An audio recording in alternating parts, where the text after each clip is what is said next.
Hi, hey everybody. Successful Toys in the building. Yay! I feel amazing as always. I feel completed. And yeah, listen, it took everything in me not to be a groupie, but I still was like, I've been watching New Orleans. I've been watching the New Orleans one though. I like it. It ain't them, but I like it. To be honest, I prioritize. I make sure I do the most important thing first, and that's what I stick to. And I do one task at a time. So I don't try to do multiple things at one time because I failed at multitasking. If I have to multitask, something is not going to get done, and then I'm going to get overwhelmed, and then I'm going to go to slacking on something, and then I'm going to walk away from something. So before I get overwhelmed and allow myself to get overwhelmed, I just focus on the most important thing first, and I finish that task, and then I move to the next task. I cannot multitask. I never could multitask. I am not a multitasker. Even when I used to work for people and they used to tell me I gotta do this task, that task, that task. For me, I'm gonna do what's important for me first. And then they used to come to me and be like, LaFonda, have you did this? And I'd be like, no, I'm doing this. And when I finish this, then I do that. If I don't have time, then I finish it tomorrow. And they used to get on me about that. They like, you need to multitask. Baby, if I multitask, ain't nothing gonna get done. I still, believe it or not, I still was doing all these things. I've been into artists and all that stuff since 20. My mom passed 2015. So 2015, I was with a group. We was called the Mime and Movement, and we used to be a group of promoters that had a night where we do open mics for local artists. Well, I'm gonna just say indie artists, and we'll push the indie artists. We made platforms for them, and then me and another guy, we branched off from them, and we had got on the radio, and we had a radio show every Monday. It was on the Grade 8 FM, and we only used to play local music. Not I'm not well, I keep saying local indie art music because we had people reaching out to us from Texas, everywhere. So we had this thing where we did open mics, and from the open mic, I started to where, listen, I want to give these people, make these artists feel important. So I started where we used to do a concert for the artists every 6 months. So they had to sell tickets, and from the tickets, I give them a percentage of the sales of the tickets that they sell. So they making money also. So I had that opportunity going for them. Then I had to sit back because I go so hard for anything that my name is attached to the people that I work with. When I see they ain't reciprocating the same energy, but yet when it's time to get paid, your hand is out. So I pulled away from that.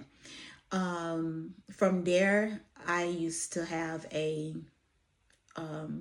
bartending and hookah business. I used to have a nail salon. I used to have an online boutique. What else I did? I used to have a dispatching company. Like I done did so much. I was always on my entrepreneur girl thing. Like I did not like working for people. No. Oh, my biggest takeaway is I'm sorry, but collabing with people. Never doing that again. My first podcast I had, it was called Sip Tea with Toy and Beam, and I had to step away from that. And then I'm in my own world in my podcasting world. I'm in my own world. You know, I don't have no beef in the podcast world. I'm in my own world, but at the same time, collabing with people, you have to collab with people that's going hard in the paint just like you. You can't be the only one that be pushing everybody, but when it comes to you, they slacking.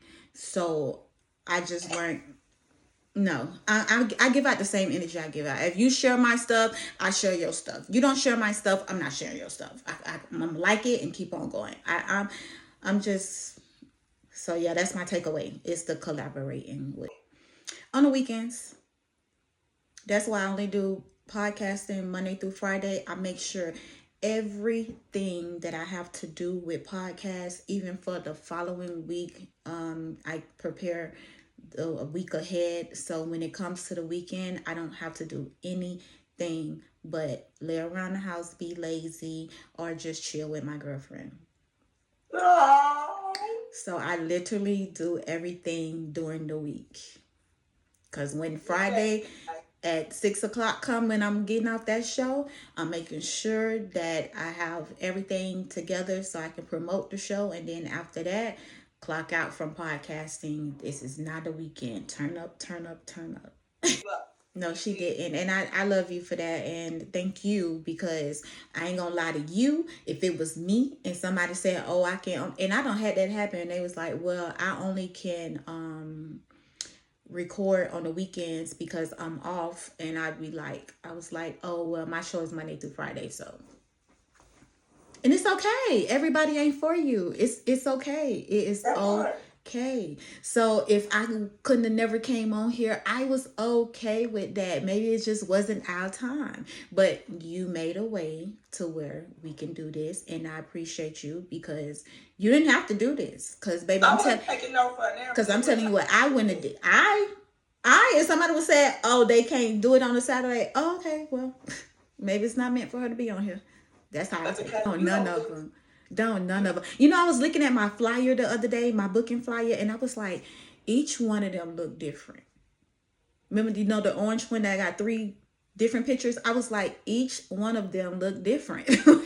No, the crazy part is I started off on StreamYard. I started off doing videos, but I don't know, God was leading me to do audio only because I wanted to cater to my audience that only listen to my audio. Because when I used to go live, I didn't get that much support. So it's like once I upload the audio to the other platforms and people literally download my shows, I'm like, that is who I'm going to cater it to because me being live showing my face, I'm not getting views like that. So that's why I went over to Podbean. Well, God led me over there. I was studying Podbean for at least 3 months before I decided to make the transition because I was very hesitant.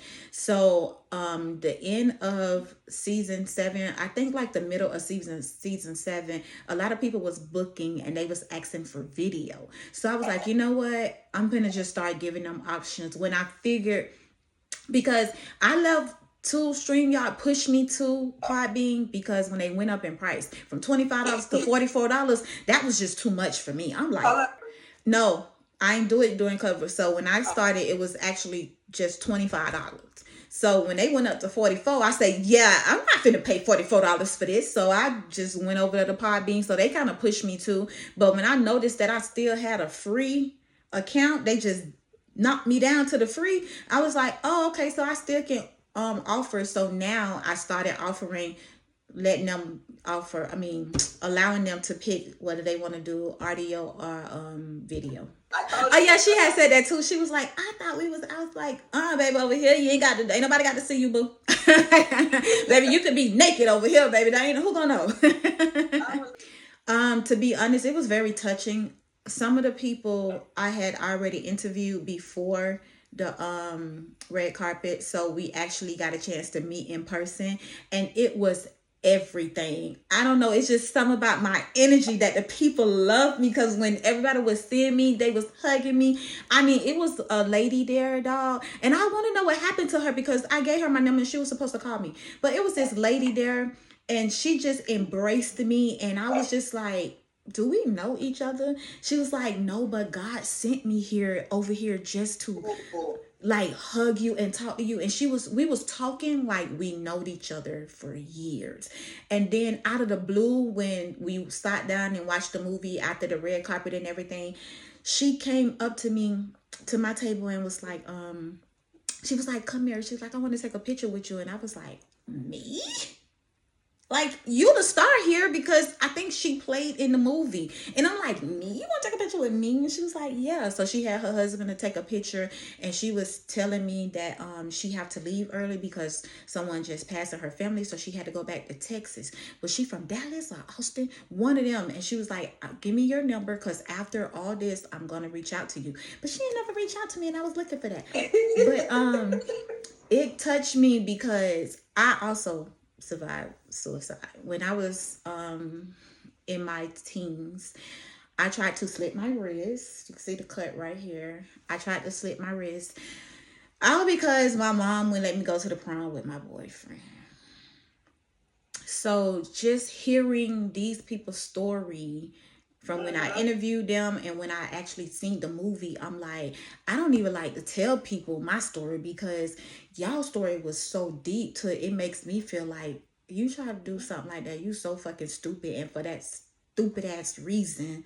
And like they told me, it wasn't stupid when you tried to do it. That so stop saying that was a stupid reason, because to you that reason was a big thing for you. So yeah, that was kind of like really hard felt because it was like, and then it's plenty of relationships I done been in where I survived domestic violence, and it was times I used to be like, maybe if I just kill myself, like I felt like that was my only way out, but I never had tried it because I was just like, no bitch, I don't want to, sorry, no, I don't want to like take my life and they still gonna be living. So yeah, I really didn't. That's what I'm thinking. Like, I really didn't have, because I don't know, for some reason, when I was on set of Can We Talk, like the producer was like, bro, you killed your scene. Like, you gave me something way more than what I was expecting you to do. And I was like, well, what was you expecting from me? So I think the gift, I guess. yeah, because That you know this is that successful toy for a reason. yeah.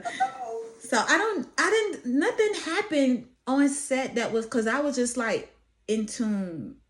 And okay, no, I just thought about something. Okay, so you know how I am, my personality is, and some people can take me the wrong way. Okay. And this did us.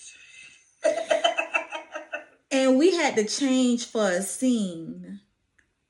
And in my head, for the scene, we need to come prepared to fight or whatever.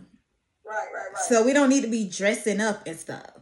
But the other girls was all dressing up and stuff, and I was like, wait a minute, like, what is we doing here? Like, everybody got on something different. Like, she got a black eye because we supposed to came over there to help her because her and her boyfriend. Okay, I can't tell the movie, but yeah, like. So it's like, so I was just speaking out loud, and then they was like, Toy, like, you can't be saying that. I'm like, I mean, I didn't mean nothing by it, but I get it. These people don't know me, so they're gonna take it the wrong way. So I hate when I have to be the person and be like, listen, that's just how I talk.